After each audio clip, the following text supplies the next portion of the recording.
We got married young and decided to put off starting a family for a while. To earn, save money, and see the world. We are ordinary people, not stunningly beautiful or homely or brilliant or stupid. My wife is a tall, slender woman whose grandparents came from southern Italy, with clear, swarthy skin, dark eyes, and black hair. She has full lips, big eyes, and a strong nose. She thinks the nose is terrible, but to me it speaks of a strong character. She has a natural grace in her walk and movements. I first saw her from across the room and fell in love before I even saw her face. As for making money, we are doing well. Thanks to rising real estate values, even in this lousy market, we have $100,000 to $150,000. Since we've been living together for a few years now, I only have 2 complaints. She's not as smart as I used to think she was, and she's stubborn as hell. She tends to make quick assessments, and even upon reflection, she sees that she's wrong and clings to her initial answer.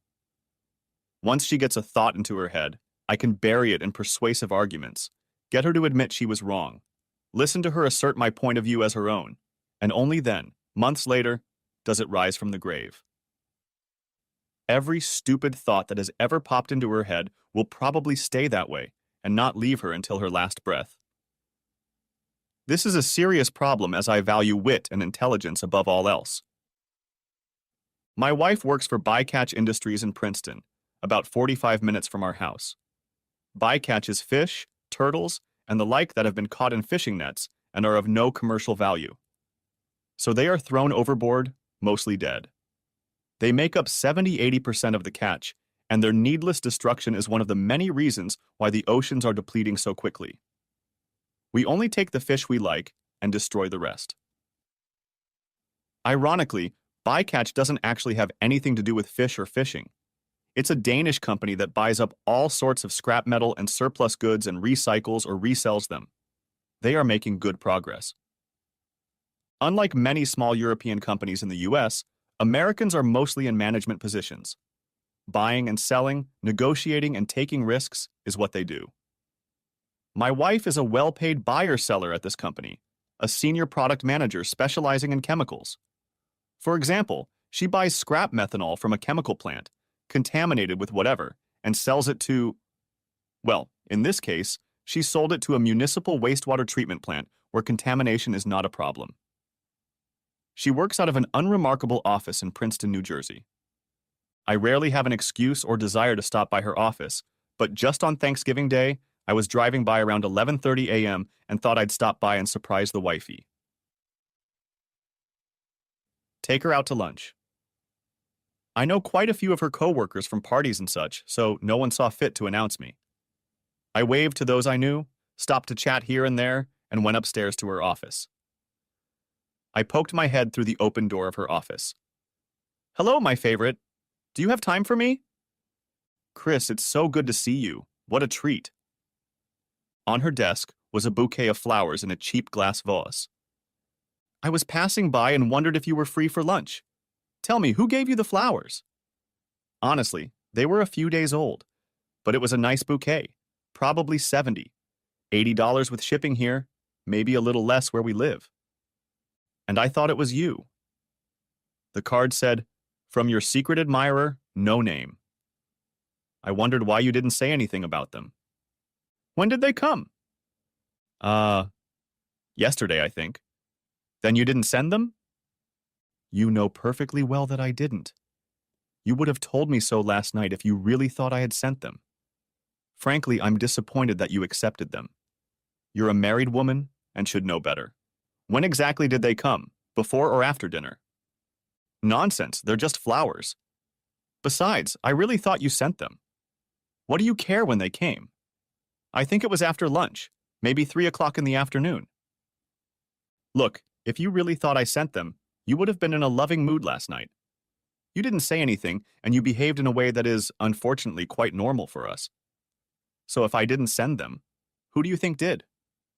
"Oh, I have no idea. It could have been anyone." "Nonsense, let's think about it. Your admirer has to be either a man or a woman. Those are the only options, aren't they? No woman has ever given me flowers in my life, so we can conclude they're from a man."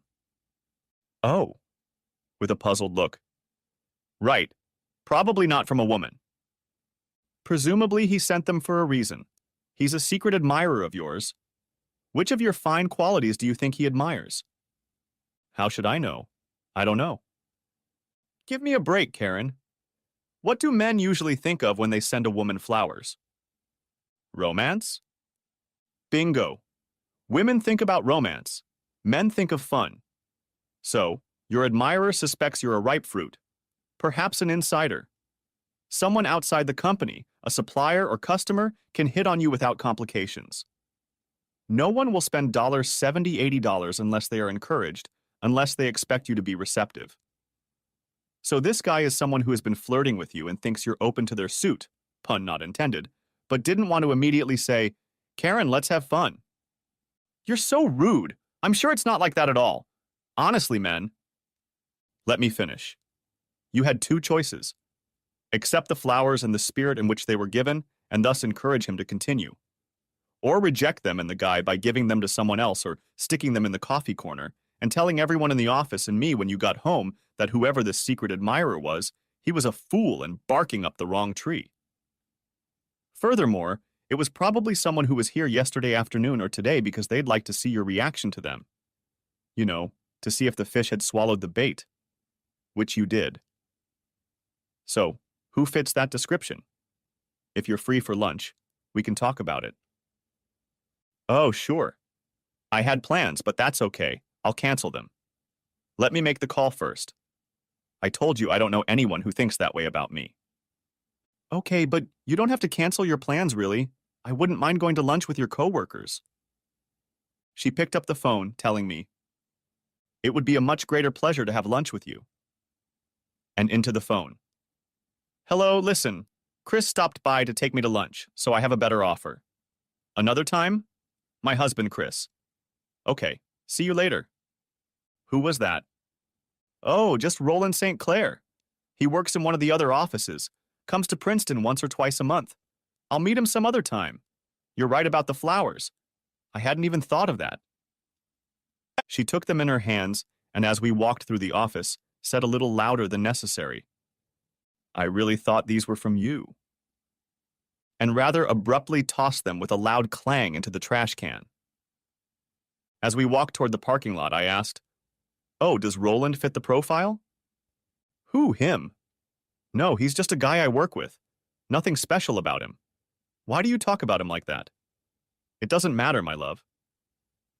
She knew who sent them, but I wasn't about to pry her name out, so I left it at that. We had a lovely lunch. She was very touching, trying to assure me that we were a couple. For whatever reason, guilt, reassurance, or premenstrual attraction, a good time was had by all that night. About 3 weeks later, at a Christmas party at Beacotch, Karen walked around in a circle while I exchanged phrases with Natalie Waskey and Julie Sullivan, her co-workers. We were people-watching when a cougar walked through the door. I noticed this guy as soon as he entered the room. He threw his coat on a chair and, after a quick look around the room, headed to the far end of the room toward a group of 3 women, one of whom was my wife. Karen noticed his approach, and out of the corner of my eye I saw her glance at me. The kitty hound immediately began chatting with her, to the noticeable annoyance of the other 2 women. He touched her lightly, first on the shoulder, then the top of her arm, not lewdly or anything, but quite familiar. Too familiar, I thought. Though she didn't really react, she put her hand on his arm a few times. I asked, who is this guy talking to my wife? You can almost see him drooling. They glanced over. Natalie snorted with mild disdain. That's Roland St. Clair. He's the type. He's not in the Wilmington office, but he comes here every week or two and wastes our time. He spends half the day bragging and flirting, making innuendos and wise remarks. This idiot has been reported for harassment 2 or 3 times. Rumor has it that his sister is married to Sven Cedarquist, so they keep covering for him. What an abomination. We can always see him coming because he has a shiny yellow Humvee. What an idiot. We all laughed. He sounds like a wimp to me. I'd better chase him away before my wife reports him. Karen's buddies scattered, either to avoid Roland or perhaps realizing they weren't expected. When I approached the two of them, my wife was standing with her back to me.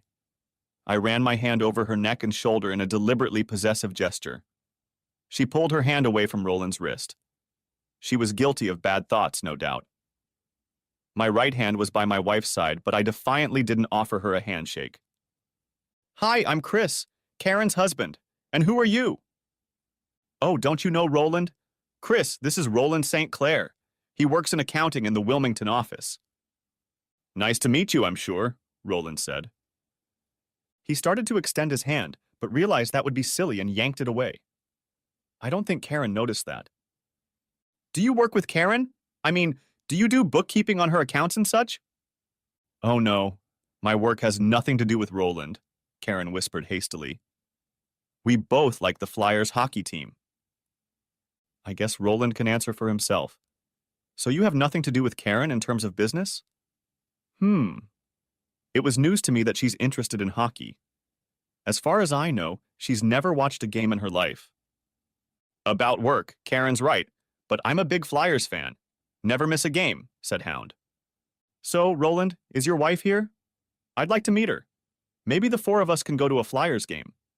Karen and I have never been, and it would be good for us to go with people who really know the game. Should be fun. My wife looked at me incredulously. My suggestion didn't resonate. No, Sandra can't come. The Flyers game would be great, but she hates sports, just like Karen says you do.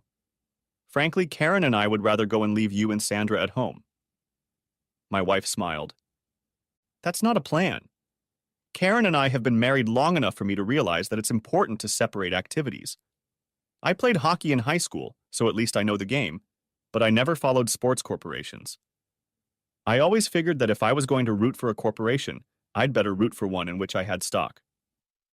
However, rhetoric aside, I would love to watch the game, especially since, according to you, Karen is enthusiastic. I don't mind at all. If, Sandra, huh? Doesn't like hockey, what do you two like to do together? Wifey's long face. She doesn't think I'm doing well here. Chris, Roland, and his wife. I squeezed her shoulder lightly, but she ignored my signal. A little tense with each other right now. Oh, I'm truly sorry to hear that, Roland. Would you mind telling me what happened? Chris, it's none of our business, is it? Do you always answer for Roland? It's annoying. How am I supposed to know how Roland feels if you're always interrupting him? But since you knew about it, it means Roland thinks it's your business. And since married people have few secrets, it's my business now. I mean, why did you bring it up if you and he won't talk about it? Oh, really? Why are you being so rude? Roland, let me pour a couple drinks into him and we'll talk later. She actually dragged me by the sleeve to the bar and ordered drinks for us. She was on a roll. Apparently, I had provoked her more than I expected. Okay, so what's the cause of Roland's problems with his wife? Is he running around on her? Chris, I can't talk about them. It's confidential. Roland certainly doesn't want his marital troubles spreading around the workplace, does he? Roland is going through a tough time, and I'm just a friend and supportive of him. Karen, I can understand that this may not be the time or place to talk about it here in this crowd, but if you think I'm immodest or can't keep a secret, then you really don't know the man you married. It's not only reasonable, but right that you should share with me what another man tells you about his intimate relationship. First, you are not a marriage counselor, and often such stories serve to lower the barrier between right and wrong relationships. Second, you will be tempted to respond in kind and tell him about your marital difficulties. That's fine if you're talking to a good friend who has no interest in your marriage, someone who clearly has your best interests at heart. I assume you have begun to have Roland's best interests at heart and want to reconcile Roland with his wife. Unfortunately, sympathizing with Roland and comforting a man in pain is a short-lived endeavor. I think he's trying to drive a wedge between us, to divide us in order to get you. His comments and advice are not in your best interest. And finally, I'm a man, and I can give you a man's point of view on this. I would be reassured if you could tell me openly about your relationship with Roland that your support wouldn't go too far. What are you accusing me of, huh? Come on, spill it out. Do you think I'm having fun with him? Is that so? No, it isn't. You've been on my case all evening. What's the matter with you? Guilty people run when no one is chasing them. She sucked in her drink like water. While I poured most of my drink into a half-empty beer glass, she scanned the crowd. It was a night to be cold sober. I'm not accusing you of having fun with him. I'm informing you of a threat to us. Look, let's talk about this later. Neither of us wants to get into a public brawl. Let's go dance, sweetheart. She finished her drink, and I swallowed the few drops left in mine before we stepped out onto the parquet. She wanted another drink, and as before, she drank hers quickly, and I took a few sips and spat out the rest. Back on the parquet, she softened as we did a slow dance, and I whispered affectionate words in her ear. The next dance was fast, which is not among my talents, but I held on. The second dance was fast too. The next moment, Roland spun around beside me. I have to admit, he's a pretty good dancer. Gotta hand it to him, he's got brass balls. After a minute or so, he settled down across from me and Karen began to follow suit. I walked over to Roland and dug my fingers in between his triceps muscle and bone hard enough that it would hurt and probably leave a bruise. I pulled him to me and spoke in his ear, quietly enough that Janetka couldn't hear, but the music made it too damn loud for him. Back off, asshole. You can cut in on the conversation with my wife when you're down on the floor with your own wife. Until then, stay the hell away from Karen. You send her flowers again, and I'll shove a vase up your ass. Got it? He stared at me, tense, like he was going to fight. Then he ducked his head and walked away.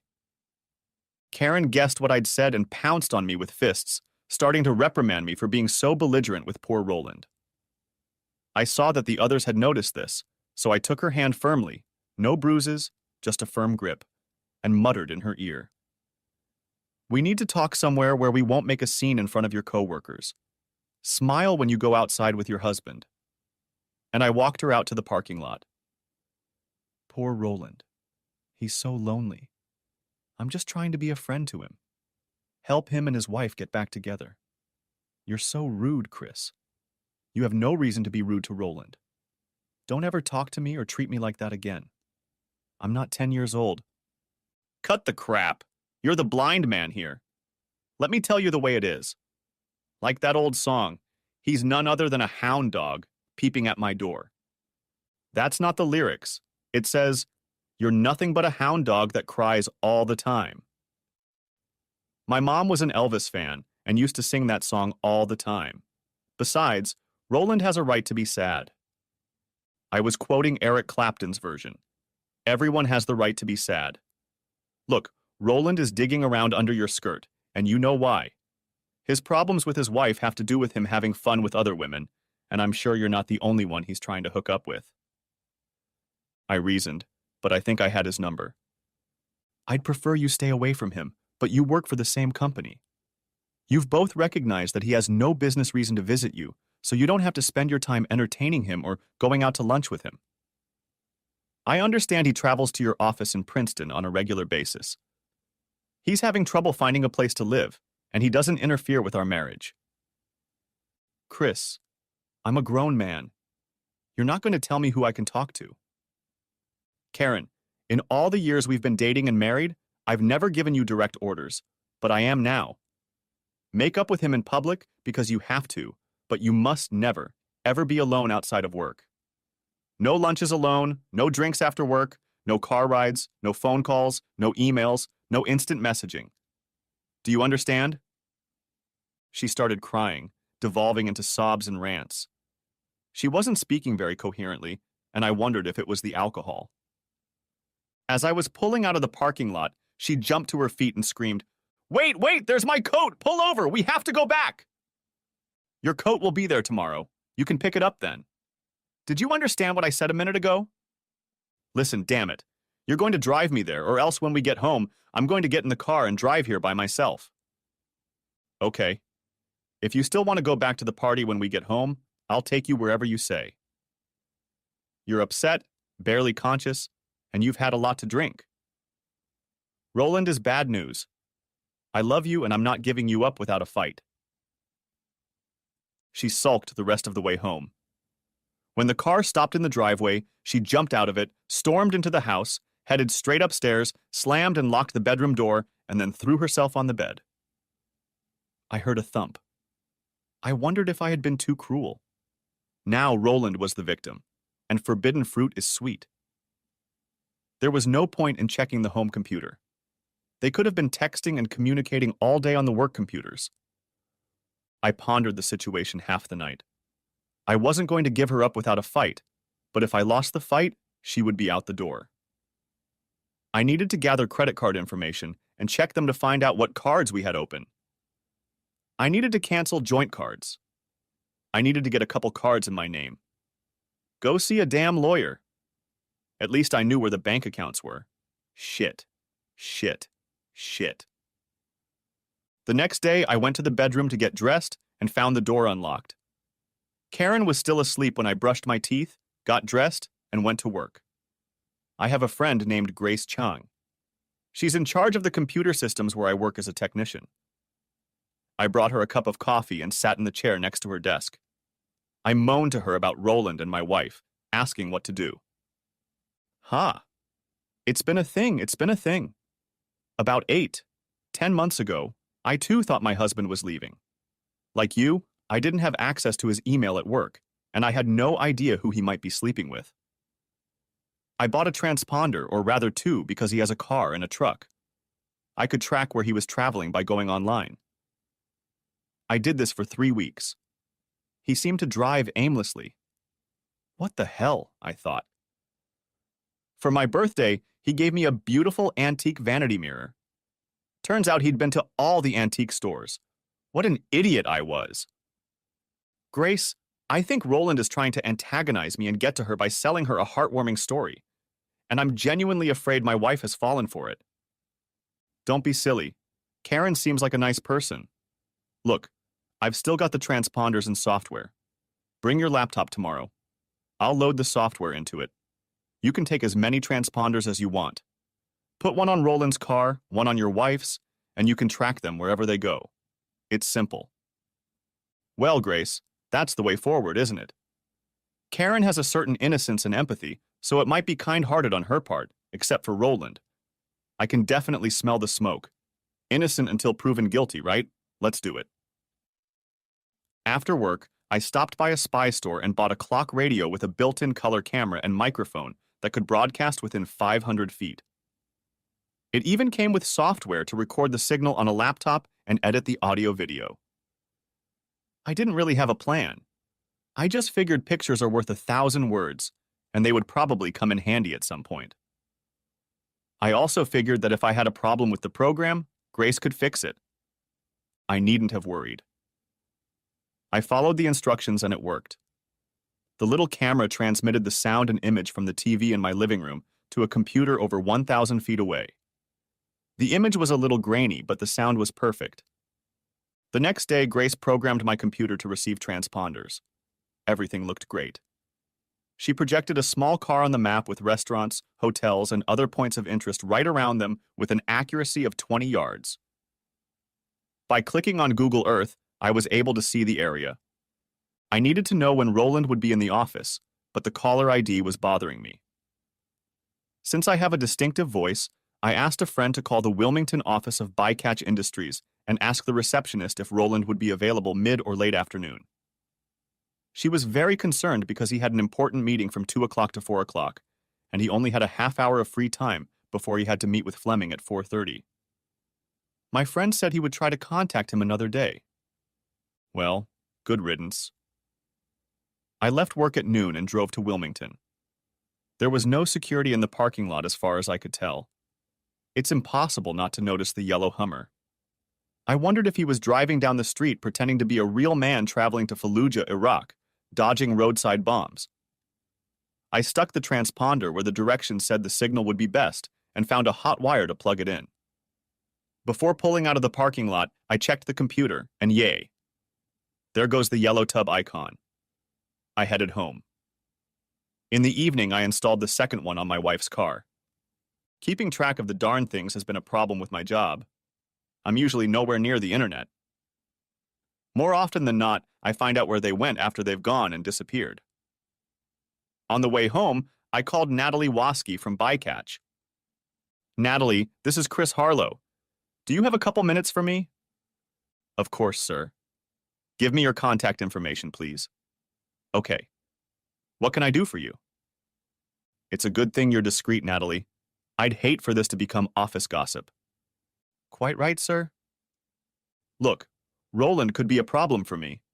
I certainly don't want to put you in the uncomfortable position of being my wife's keeper, but I thought just calling me when you found out Roland would be in Princeton would be a reasonable request. Of course we could, sir. But are you sure it wouldn't create more, possibly massive problems? Absolutely not. I give you my word that I will not attack or blacken Roland's reputation, or even more so Karen's. Well, I'll probably tell his wife if anything happens between them. Just so both families are on an equal footing, so to speak. There's no point in mentioning your part in all this. If you call me from someone else's phone, your contribution will be completely invisible. Oh, great. That's exactly what I was thinking. Let me get the information you requested, and I'll get back to you. Thank you for calling Bycatch. Have a good day. When my wife arrived, I had a nice dinner on the table. She was coldly polite to me. When she retired to the bedroom after dinner to do crossword puzzles, I installed another transponder on her car. Of course, I went online, and there was a map of the area with red #1 and #2 for each of the cars. During the day for the next week, I checked those two cars every time I passed a chain cafe with Wi-Fi. Nothing of interest. On Wednesday, Natalie called and said the shipment would be delivered tomorrow morning. Thursday morning, Janechka left for work, and Roland drove nonstop to Bycatch Industries in Princeton. At lunchtime, Roland's car stalled, but came back on an hour later. I had to do some digging, but it looks like he went to the Smoked Pig restaurant. At least when I looked for restaurants on Cottage Street, it was the only one for 3 blocks around. My wife likes barbecue, but that's not proof that she went with him. I didn't know for sure until Natalie called and said they'd had lunch at the Smokin' Pig for an hour, then hung up. Things had calmed down a bit in the house over the past week. That evening, Janechka came home exactly on time, more or less as she had been. After dinner, we struck up a conversation about, how was your day? In the midst of the chatter, she stated that she'd had lunch at the cafeteria, eating chicken salad with cottage cheese with a couple of other women she'd been hanging out with. What? You didn't have kebabs? I asked. She shrieked. What are you trying to say? Are you calling me a liar? What makes you think I had kebab? And what's that blob of brownish red on the pocket of your blouse? Too dark for ketchup, too thick for wine, so smoked pig barbecue sauce. And you like kebabs? So where did that drip come from? Dr. Watson, has Sherlock Holmes discovered the secret? No, it's just a stain on my shirt. But her face frowned as she picked at the stain. More like a stain on your honesty. You lied about going to lunch, didn't you? You and Roland went to that barbecue joint for lunch, and you're lying about it. I'm being serious. I'm not going to let you sneaking around behind my back, drowning our marriage, damn it. What in God's name makes you think about Roland all the time? If I get a flat tire on the way home, you're going to blame it on Roland. You can't tell me who I can and can't see. I won't give you that kind of power over me. I am right, am I not? If you say no, I can call Phyllis at Bycatch and ask her, you know that. She hated Phyllis. Okay, but all I did was go to lunch with him. Nothing happened, and nothing's going to happen. How did you find out? Did someone from work see us? Innocent people don't need to worry. No one gave you away, just deductive logic. The fact that you lied to me is a very bad sign, Karen.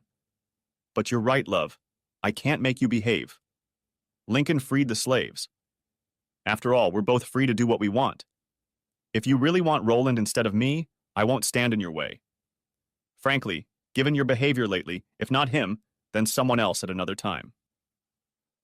Listen, you leave that damn Roland alone. And if you want me to be followed, then back off. You're wasting your money. I resent you treating me like a child, trying to tell me who I can talk to and all that. You're obsessed with Roland and trying to control me. You're sick. Nonsense. Out of 300 million people in this country in the 5 years we've known each other, Roland is the only person I've warned you about. I'm not trying to control you. I'm telling you the consequences of going down the path you're on. If you don't act like a married person and make the concessions necessary to be a married person, you won't be a married person. It's as simple as that. Look, I told you not to be alone with him, and you went to lunch with him and lied about it, so you know. Honestly, I feel bad that you did that, and I'm a little apprehensive about the future. I really don't think I'm being unreasonable. Well, you're being unreasonable. I'm not jumping into bed with him. I'm just helping him through some difficulties. Look, maybe we're too involved in this case to be impartial. Let's call your sister and ask her for her opinion on who's reasonable and who isn't. She's always on your side. Forget about her. I'm a big girl, and I know what I'm doing. I pondered for a long time. I was hurt. I felt like my wife was deliberately sticking a knife in me, and I wanted revenge. If I had pictures of the two of them making love, or even pictures of my wife alone, but in a context where she was with Roland, I could poison the well. Better to prepare for the worst. I stopped by the law firm and bought a divorce kit. They provided the probate kit for free. The bad news was that I would have to sell the house to pay off her share. The house had appreciated in value because of the tremendous amount of work I had put into it, and the fact that real estate values in the area had skyrocketed. We had about $15,000 in savings and equity in cars, but about $150,000 of equity in the house. Karen was supposed to get half of it. And that didn't seem right since most of our income was coming from me. I had to think about it. I filled out the paperwork and slipped it into an envelope. It was easy. Along the way, I filled out a set of papers for a will. I left half of my estate to my parents and half to the Boy Scouts. I put it with my work stuff until I got the certificate. I bought a new lock for the front door, but didn't have time to install it. I poked around until I found the instructions for the garage door opener and looked up how to change the code. Nothing of interest showed up on the tracking screen the next week or the week after that. On Wednesday of the third week, the day I was in North Jersey, I walked into Panetteria, which has free Wi-Fi. Logging in, I saw that Roland was on his way to Princeton that morning, but had stopped at 8:30 a.m. for 11 minutes. The location was at the I-95 freeway exit, about 10 minutes from Bykutch. It could have been anything, but right there are the Holiday Inn Express and Sleep Inn hotels. I called the Sleep Inn and asked for Roland St. Clair. No such person was available. I dialed the Holiday Inn. When I was transferred to the room, I hung up without waiting for an answer. I excused myself to my client and headed for Princeton. At 10:30, the lobby was empty. I called the counter, and a guy came out to me wearing a badly ironed white shirt, worn shoes, and black pants that had never seen an iron. I called myself Roland St. Clair and told him I had locked myself out and forgotten my room number. He was about to rough me up when I slipped him a fan of 5 $20 bills. "Yes, sir. I remember you, Mr. St. Clair." There was a slight rustle at the table, and I winked. "Here you are, Mr. St. Clair. Room 114. I got up, set the clock radio so it faced the bed well, and put the hotel clock in my pocket. I checked the reception, and it worked fine. I used the hotel's Wi-Fi to check where they were. Damn. It was about 3 miles to Roland, and here I thought they were going to have lunch first. I hopped outside, got in my car, and drove to Denny's across the street. A few minutes later, a yellow Hummer pulled into the Holiday Inn parking lot. No video reception from here. Or maybe it has a motion sensor and didn't signal. I should have read the manual more than once. I forgot if it had one or not.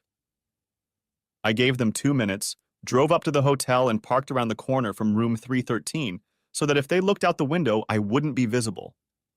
Great reception. I saw absolutely everything. I saw them doing it. I turned on the computer and I was tired of watching them. It was payback time. I went home, sat down at my desk, and connected to the internet. I wanted to obscure Johnny's face a little.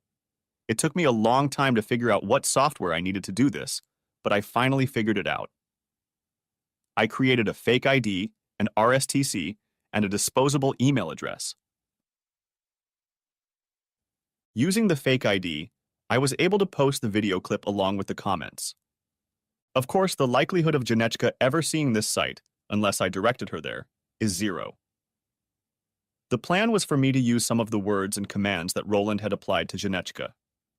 The first couple of times she might ignore it, but sooner or later she'll realize where she's heard those words before and get scared.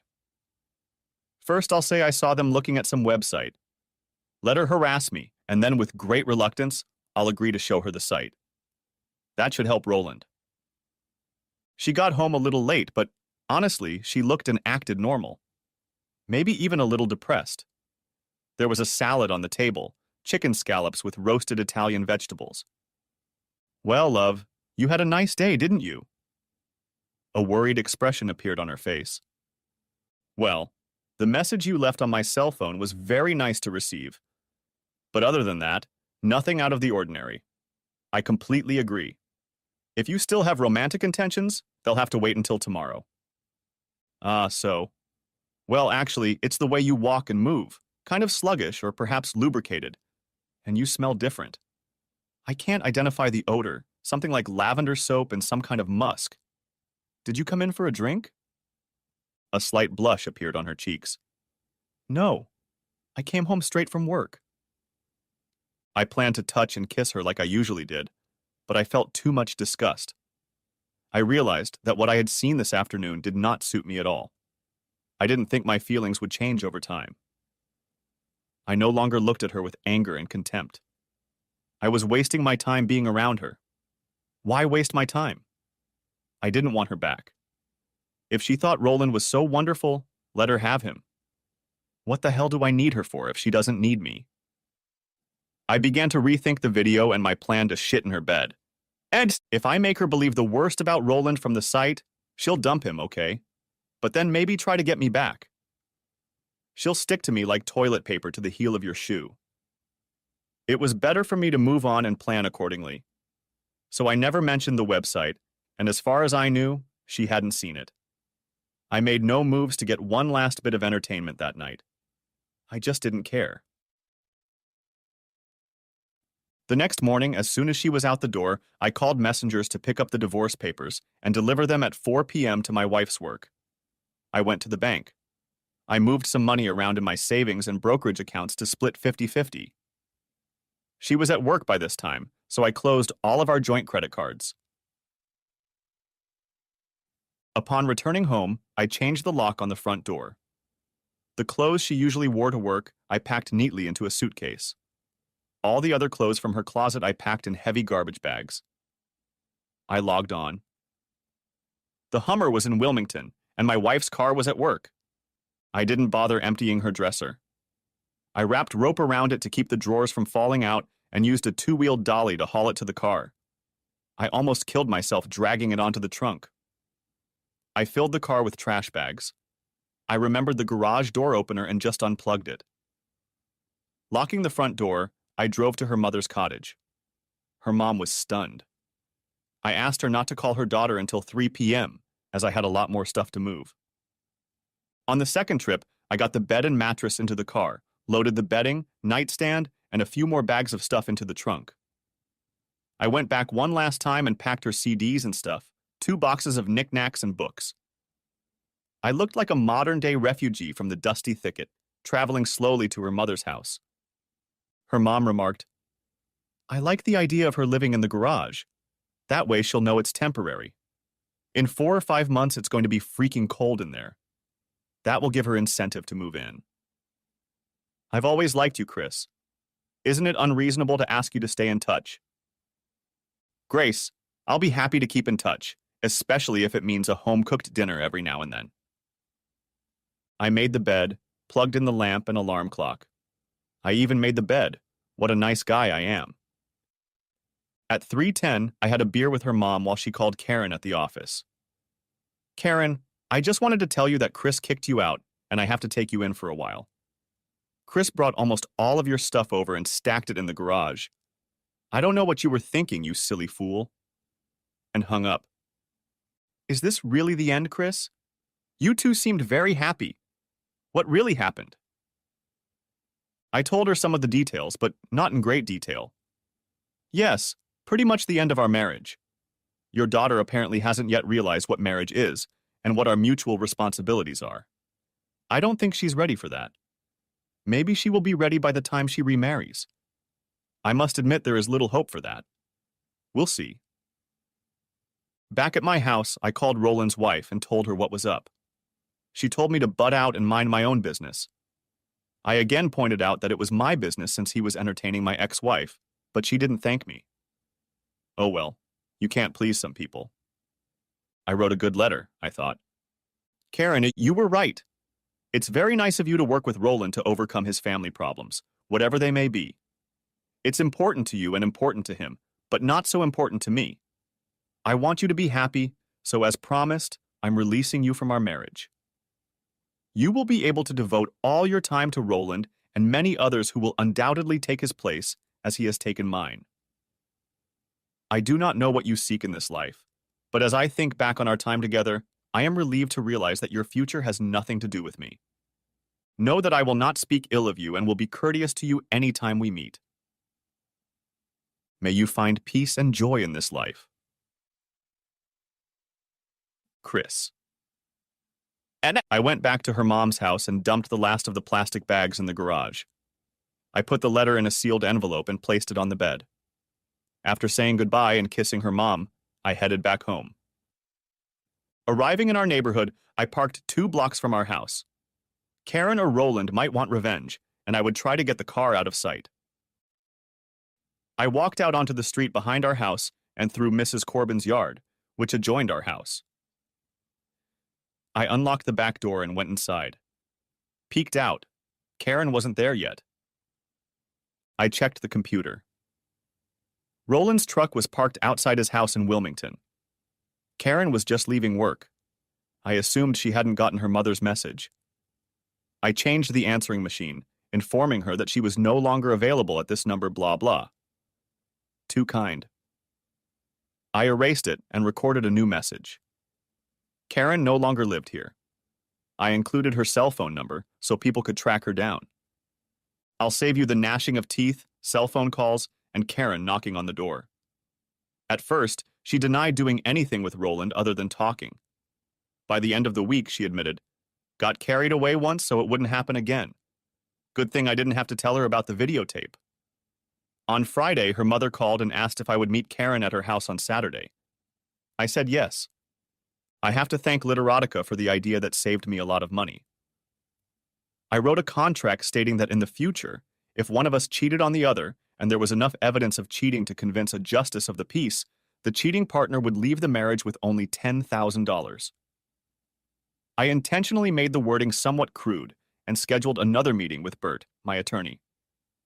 I showed him the agreement. Bert, the agreement needs to be written roughly. I want to lull her into signing what she might consider a private agreement. I want you to reread it and, where necessary, change it so that it's a binding, airtight contract, hopefully without changing the amateurish tone of the writing. He reread it again. I suppose I should fiddle with it a lot to maximize the fee, but that will do. I've drafted a few prenuptial agreements, but never a marriage contract. This is a bit unusual. You need 2 copies, 1 for each, and they have to be witnessed and dated by someone. Would her mother qualify? Legally, yes, but will she attest her signature later in court? Why take the risk? Better get someone else in who doesn't have any claims. The fee was modest, and the trap was set. The 2 of us met at her mom's place. She was dressed quite seductively, barefoot, in a summer dress and no underwear as far as I could tell. Karen, did I get the time wrong? I thought your mom said 12:30. No, you're right on time. Why would you think otherwise? Well, since you're dressed like that, I thought maybe Raleigh would stop by. I haven't seen Roland in a long time, and I don't intend to anymore. I dressed like this for you. Chris, I really screwed up, didn't I? What day was it? Huh? You said I hadn't seen him in a while, so I asked what day you meant. The day before you kicked me out. Oh, I'm sorry. You had no reason to stop seeing him. He's your friend after all, And a friend in need is really a friend, whatever that means. Well, I think you were right about his marital problems. You see, Stop! Don't you remember? Raleigh doesn't want you talking to me about his marital problems. It's confidential, after all. And after you helped Raleigh and Sandra get back together, I can't imagine you blabbing now. Honestly. Admittedly, I guessed you were helping Raleigh overcome erectile dysfunction, and at his age, that's not necessary anymore, is it? I hope your work has helped them both. Okay, maybe I deserve it, but please spare me the sarcasm. I admit I really was a fool, but I love you. I really hope you find it in your heart to forgive me, but I don't see how that's possible. You must hate me. I wish I could continue this conversation, but it's 12:15 and my stomach is demanding food. Change into street clothes and we'll go to the pub. In the car, I reduced the conversation to small talk.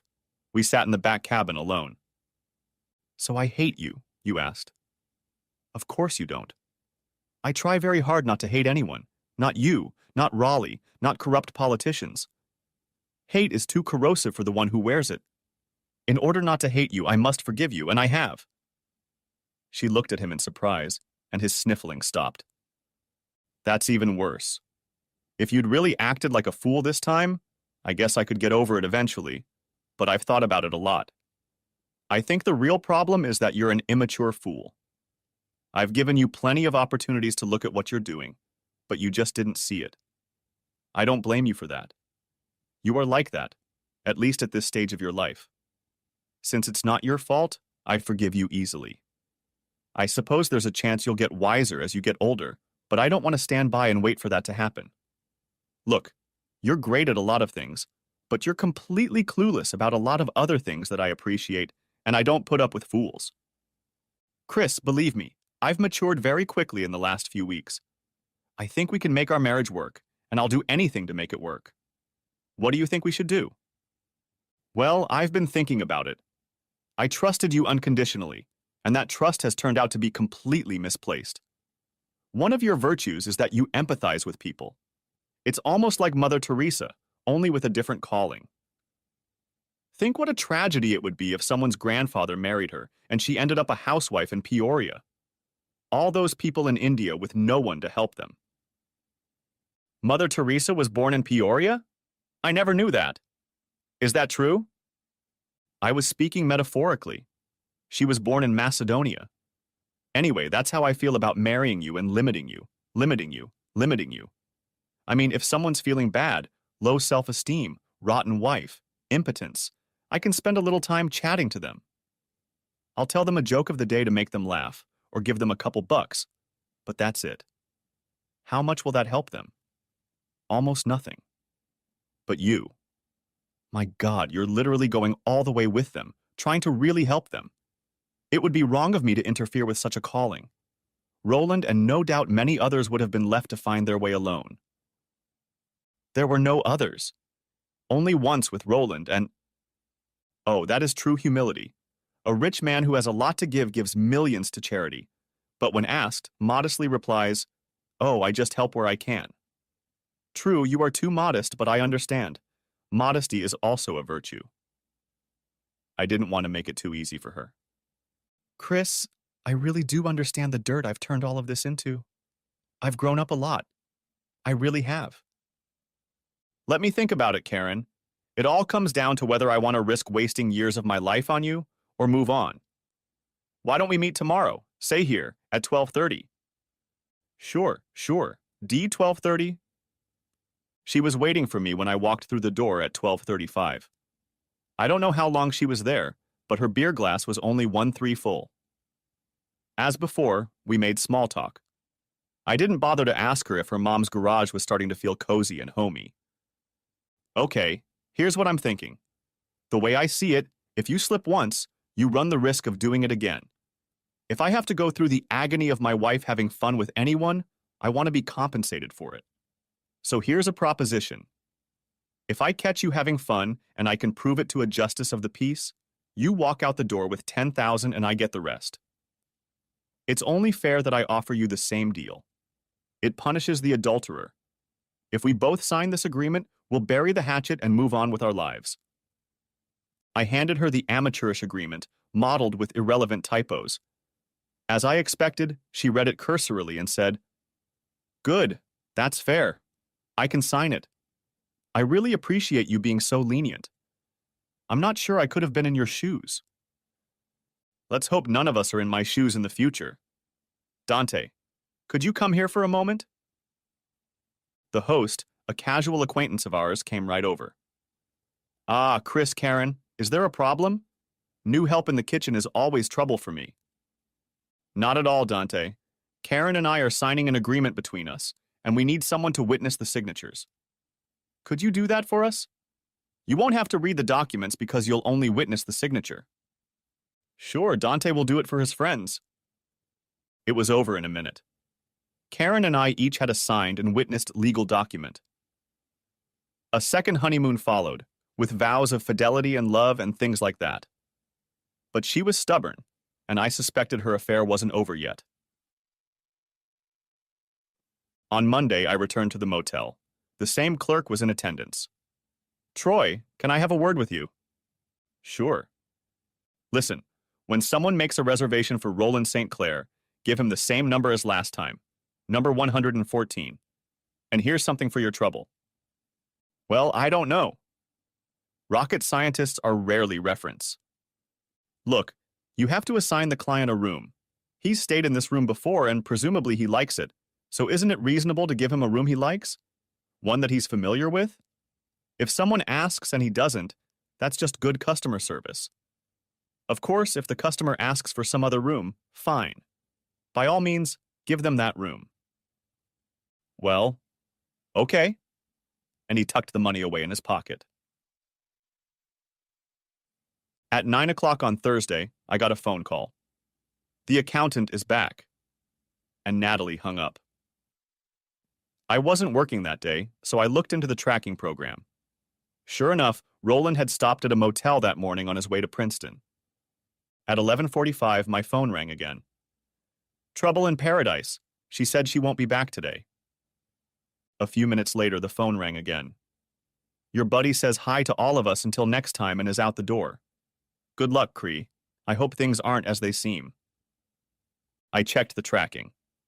They were heading toward the motel, but stopped at a steakhouse. Good. Plenty of time.